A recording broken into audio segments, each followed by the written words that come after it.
ঢাকা ও পার্শ্ববর্তী এলাকায় বজ্রসহ বৃষ্টির পূর্বাভাস দিয়েছে আবহাওয়া অফিস।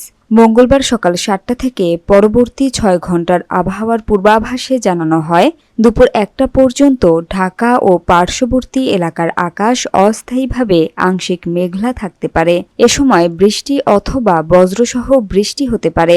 সেই সঙ্গে দক্ষিণ অথবা দক্ষিণ পূর্ব দিক থেকে ঘন্টায় ১০ থেকে ১৫ কিলোমিটার বেগে বাতাস প্রবাহিত হতে পারে।